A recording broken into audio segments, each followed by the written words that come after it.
The man in the dusty coat walked past 12 women and stopped at the 13th. She was the only one wearing iron restraints around her wrists. She was the only one they said no decent man would ever choose. And she was the only one whose eyes didn't drop when he looked at her. "That one," Sterling Maddox said, pointing directly at the young Comanche woman. The crowd went silent. Someone dropped a bottle. The merchant who ran this place, this terrible place where men came to buy companions, stared at Sterling like he'd just announced he wanted to marry a rattlesnake. "Sir, I think you misunderstood," Cyrus Monroe said carefully. "The others are much more suitable. This one here, she's not broken in properly. Still fights, still bites." Sterling pulled out a worn leather pouch and counted out more silver coins than most men in this settlement had seen in months. But something was wrong with this picture. The coins were too clean, too new. And when he set them down, his hand moved with the precision of someone who'd done this before, many times.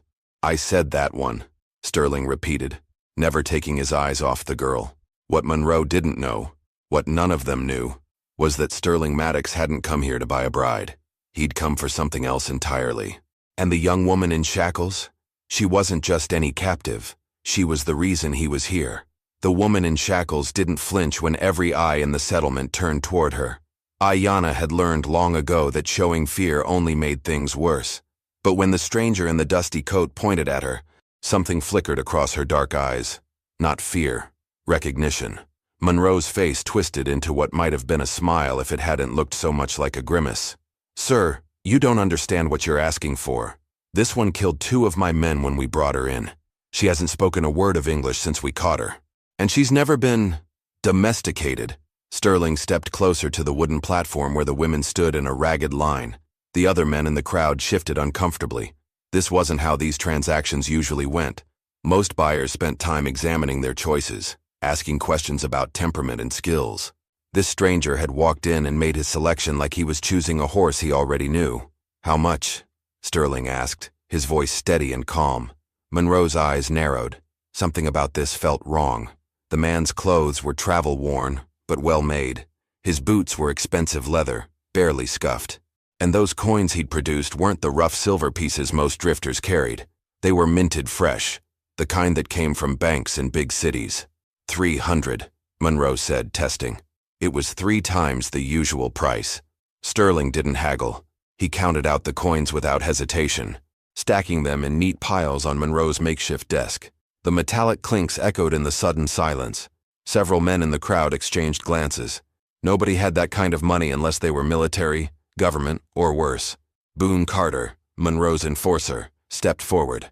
His hand rested on the grip of his Colt. "Boss, maybe we should ask this gentleman some questions first, like what brings him to our little settlement, and why he's carrying so much silver." Sterling finished counting and looked up. When he smiled, it didn't reach his eyes. "I'm just a man looking for a wife. Isn't that what you're selling here?" The Comanche woman watched this exchange with sharp intelligence. Her wrists were raw from the iron restraints, but she held herself with dignity that the shackles couldn't diminish. When Sterling's gaze met hers again, she tilted her head slightly. The gesture was almost imperceptible, but it spoke volumes. Monroe pocketed the coins, but his expression remained suspicious. "The transaction is final once you take her. No returns, no complaints. And if she kills you in your sleep, that's your problem, not mine." Sterling nodded. "I understand the terms." He walked toward Ayanna, pulling a small key from his vest pocket. The crowd murmured in surprise. Monroe had the only key to those restraints. At least that's what everyone believed. But as Sterling reached for the shackles, Ayanna did something no one expected. She spoke, her voice clear and strong, despite weeks of silence. "You're too late. They already know you're here." Sterling's hand froze over the shackles. Ayanna's words cut through the afternoon air like a blade. And suddenly, every man in the settlement was reaching for his weapon. But it wasn't the Comanche woman they were worried about anymore.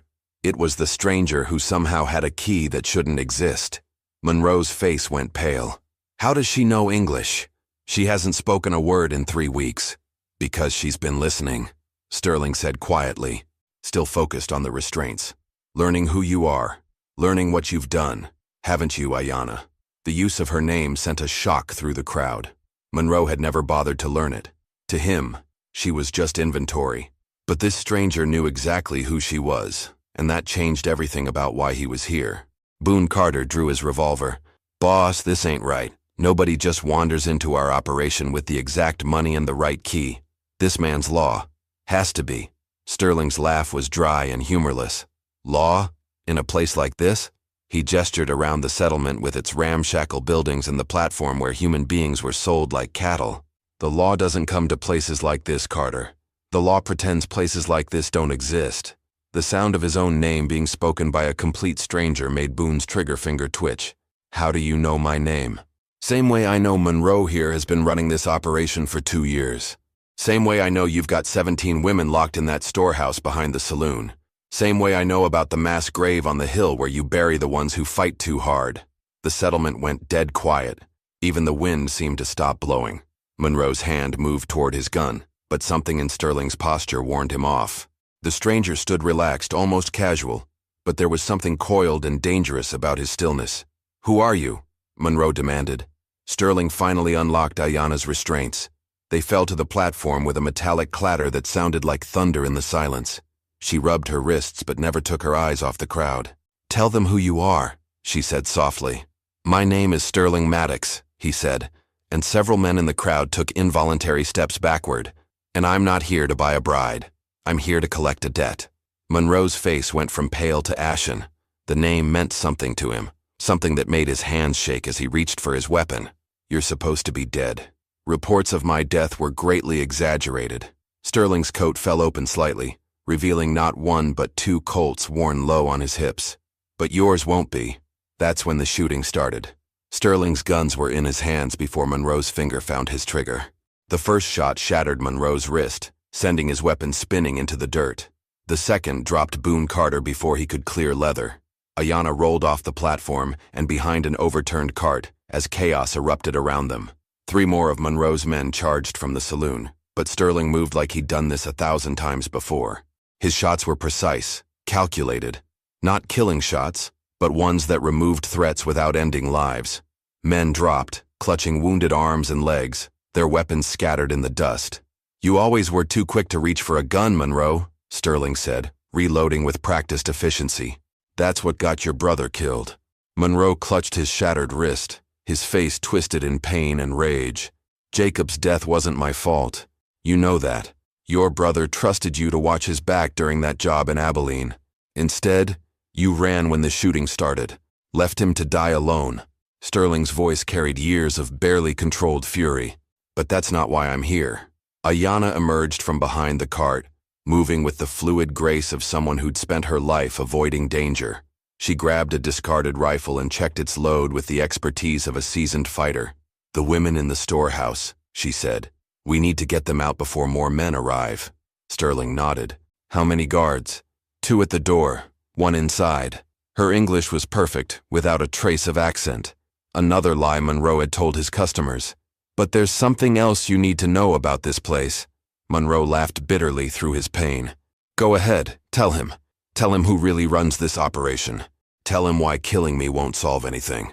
Sterling's expression darkened. "What's he talking about?" Ayanna's jaw tightened.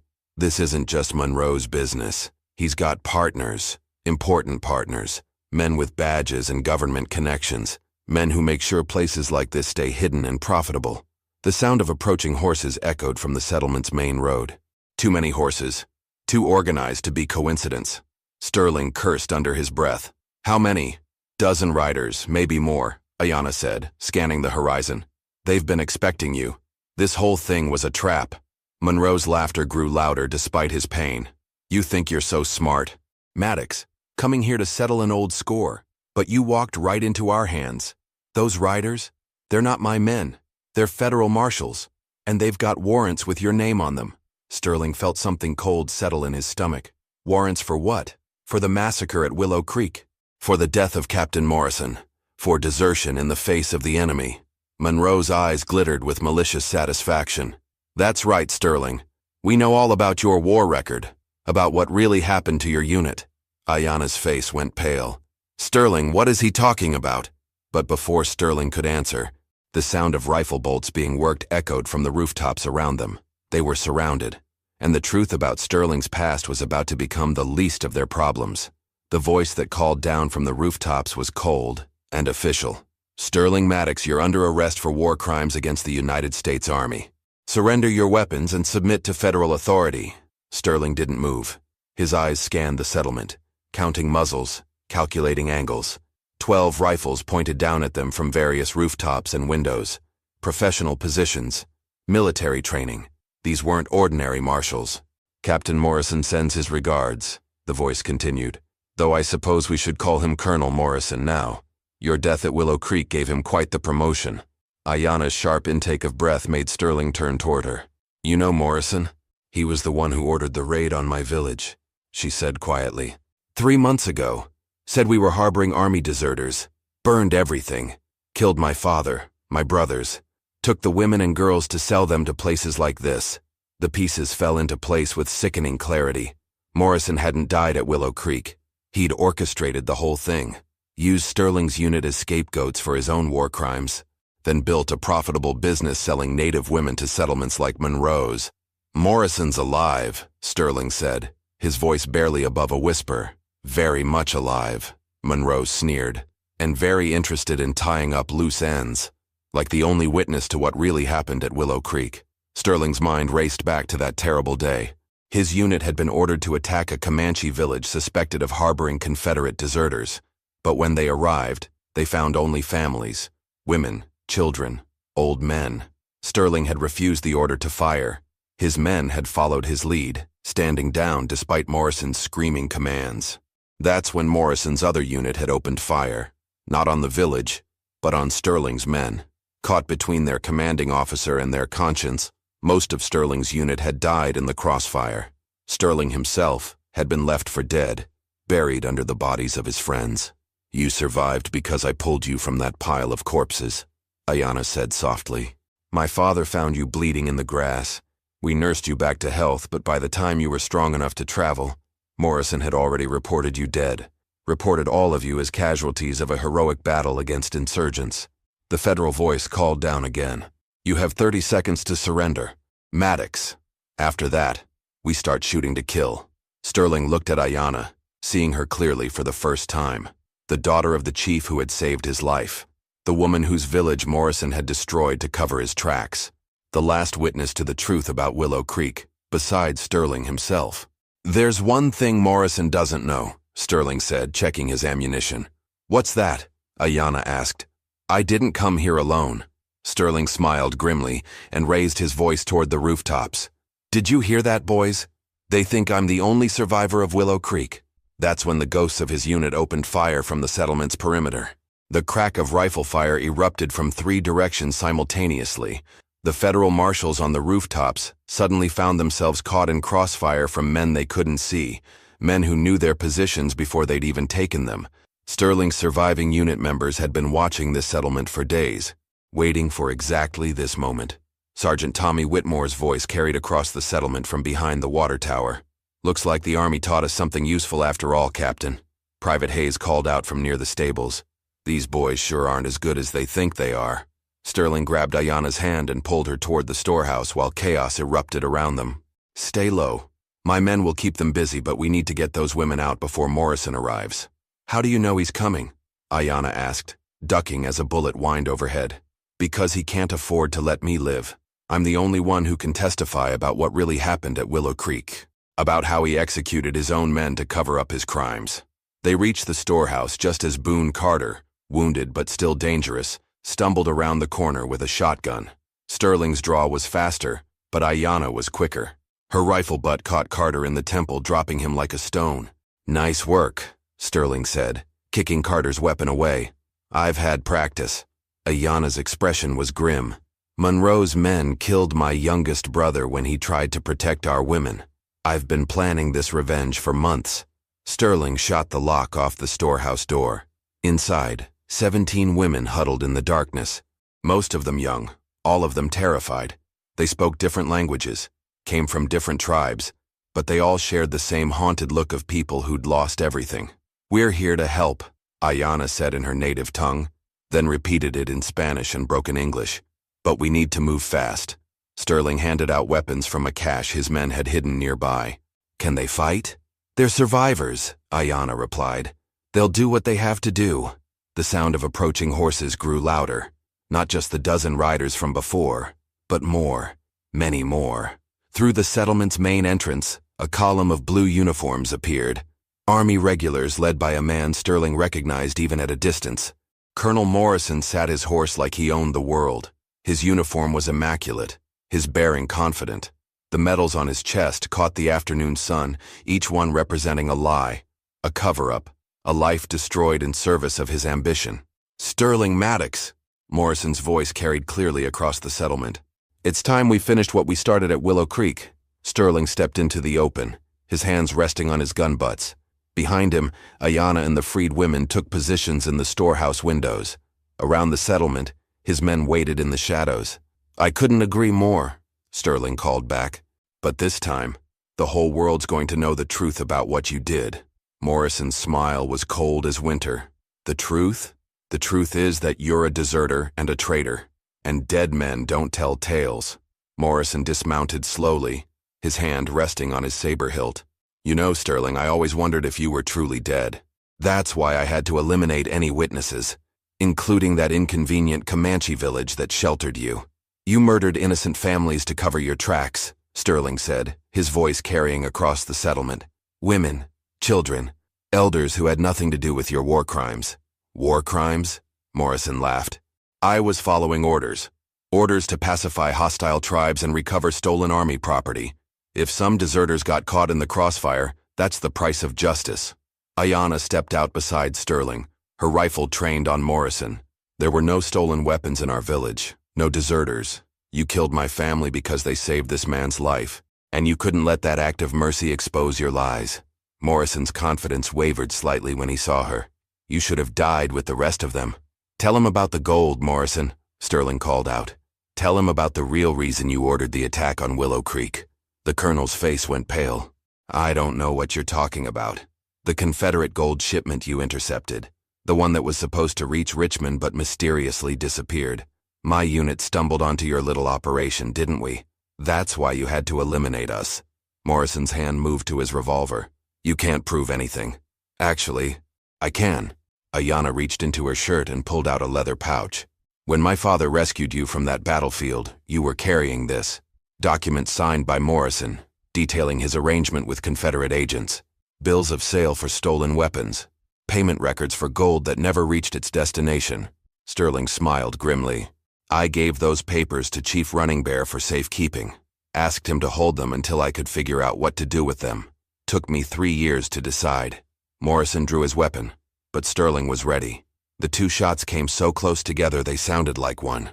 Morrison's bullet went wide, sparked off a hitching post. Sterling's found its mark, shattering Morrison's gun hand and dropping the revolver into the dirt. Stand down, Sterling ordered the Army regulars. Your commanding officer is under arrest for war crimes, theft of government property, and murder. Most of the soldiers looked confused, uncertain. They'd been told they were hunting a dangerous deserter, not arresting their own colonel. But a few of the older sergeants had heard rumors about Morrison's methods, about operations that went too far, bodies that piled up unnecessarily. Sergeant First Class Reynolds stepped forward. What proof do you have, Maddox? Sterling nodded to Ayanna, who held up the documents. Everything you need is right here. Names, dates, amounts. Morrison's been selling government weapons to the highest bidder and pocketing the profits. When my unit discovered his operation, he had us executed and reported us as casualties of an Indian attack. Morrison clutched his bleeding hand. His face twisted with rage and desperation. You think anyone will believe the word of a deserter and a savage over a decorated Army officer? They'll believe the evidence, Reynolds said, taking the documents from Ayanna. His face grew darker with each page he read. Jesus Christ, Colonel, how long has this been going on? But Morrison wasn't finished. With his good hand, he pulled a derringer from his boot. A last desperate gambit. His target wasn't Sterling. It was Ayanna. Sterling's third shot took Morrison in the chest before the derringer cleared his boot. The colonel toppled backward into the dust, his weapon unfired, his eyes wide with shock and the bitter knowledge that his crimes had finally caught up with him. Blood spread across his pristine uniform, staining the medals that represented a career built on lies and murder. Ayanna knelt beside Morrison as his breathing grew shallow. My father would have shown you mercy, she said quietly. He would have said that even evil men deserve forgiveness in their final moments. But I am not my father. Morrison tried to speak, but only blood came from his lips. His eyes found Sterling's face one last time, filled with hate and regret in equal measure. Then the light went out of them, and Colonel Morrison's reign of terror came to an end. Sergeant Reynolds holstered his weapon and turned to address his men. "Stand down, all of you. According to these documents, we've been following the orders of a criminal. Maddox and his people are under military protection until we can sort this mess out." Sterling looked around the settlement at the aftermath of the battle. Monroe sat propped against a fence post, his shattered wrist bound with strips torn from his own shirt. Several of his men lay wounded but alive, their weapons scattered in the dust. The federal marshals who had survived the crossfire were being disarmed by Sterling's unit. Tommy Whitmore emerged from behind the water tower, his rifle slung casually over his shoulder. "Well, Captain, I'd say we finally got justice for the boys." "Justice for everyone," Sterling replied, watching as the freed women helped each other out of the storehouse. They moved with the careful grace of people who had survived hell and lived to see the dawn. Some clutched weapons, others supported injured companions, but all of them shared the same expression of cautious hope. Ayanna organized the women with quiet efficiency, speaking to each group in their native languages. "Most of them have families to return to," she told Sterling. "The army will provide escort and supplies for the journey home." "And what about you?" Sterling asked. Ayanna looked at the document still clutched in Sergeant Reynolds's hands, then at Morrison's body, then at the settlement that had been built on suffering and greed. "My village is gone. My family is dead. But these women need someone to speak for them when the trials begin. Someone who understands what they've endured." Sterling nodded. "The government will want testimonies. Evidence. It's going to be a long process. Then it's good that I'm not going anywhere." Ayanna's smile was small but genuine.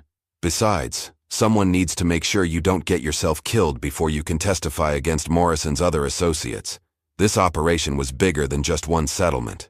Monroe laughed bitterly from his position against the fence. "You think killing Morrison solves anything?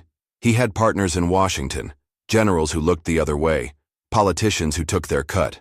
You've won one battle, but the war's far from over." Sterling exchanged a look with Ayanna. They both knew Monroe was right. Morrison's death was just the beginning.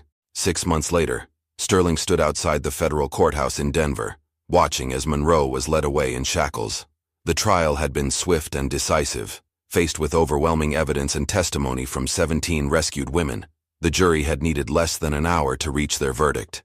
Monroe would spend the rest of his life in military prison, along with the 6 other officers who had been part of Morrison's network. Ayanna emerged from the courthouse steps, carrying a leather satchel filled with documents. Her testimony had been the most damaging of all, delivered in 3 languages with the precision of someone who had memorized every detail of her suffering. The judge had called her the most credible witness he'd encountered in 30 years on the bench. "The last of the women reached their families yesterday," she told Sterling. "Maria's tribe welcomed her back with a ceremony. The Mexican girls were reunited with their parents in Santa Fe.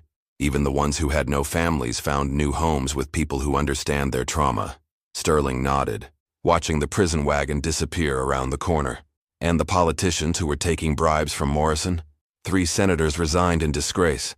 The Secretary of War is under investigation, and the Army has established a new department to investigate crimes against native populations." Ayanna's smile was satisfied. "Your friend Sergeant Reynolds is heading it up." They walked together toward the hotel where Sterling's surviving unit members were waiting. Tommy Whitmore had been promoted to lieutenant and given command of a new company dedicated to protecting tribal lands. Private Hayes had accepted a position training Army investigators in frontier survival techniques. All of them had been officially pardoned and given back pay for the 3 years they'd been listed as dead.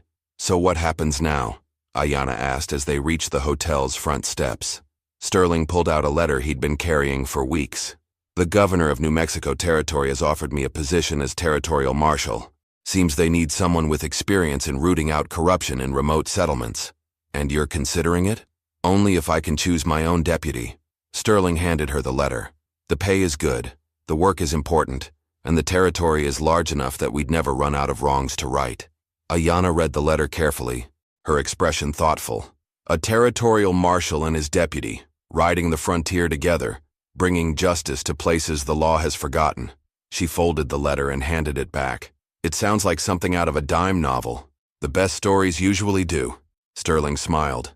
But this one would be real. And it would make a difference.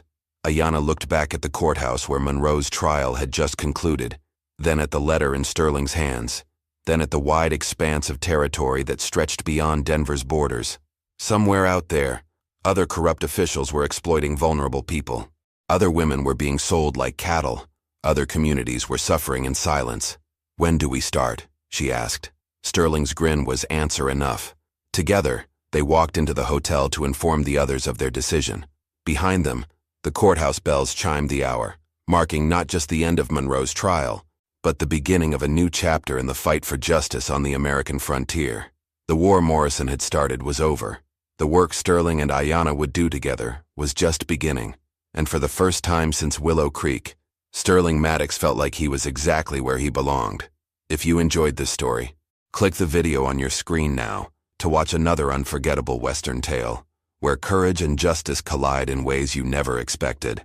Don't forget to subscribe and consider a super chat to help us keep bringing you more stories like these. Your support means everything to us.